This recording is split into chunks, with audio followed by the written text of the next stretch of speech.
বিতর্ক যেন পিছু ছাড়ছে না শেখ হাসিনার ভাগ্নি সাবেক ব্রিটিশ মন্ত্রী টিউলিপ সিদ্দিকের। আবারও নতুন করে শিরোনাম হলেন ব্রিটিশ গণমাধ্যমের। জালিয়াতি করে বোনের নামে সম্পত্তি দিতে চেয়েছিলেন টিউলিপ সিদ্দিক।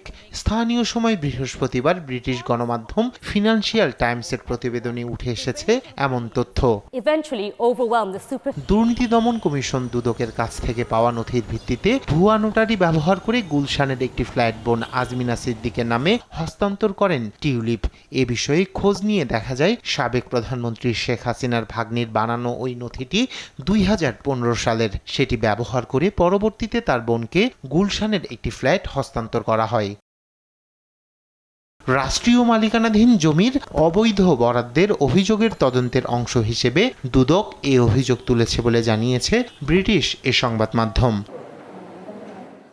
ওই নোটারি নথিতে সুপ্রিম কোর্টের আইনজীবী গাজী সিরাজুল ইসলামের সিল ব্যবহার করা হয়। তবে স্বাক্ষরের বিষয়টি অস্বীকার করেন আইনজীবী সিরাজ। টিউলিপ কিংবা আজমিনা সিদ্দিকের সাথে তার আগে কোনো পরিচয় ছিল না বলেও জানান তিনি। এর আগে যুক্তরাজ্যে টিউলিপের ফ্ল্যাটের মালিকানা সহ নানা দুর্নীতি নিয়ে প্রথম খবর প্রকাশ করে ফিনান্সিয়াল টাইমস। ওই প্রতিবেদনের পর নানা অনিয়মের অভিযোগ ও রাজনৈতিক বিতর্কের চাপে গেল জানুয়ারিতে যুক্তরাজ্যের সরকারি পদ থেকে পদত্যাগ করেন তিনি।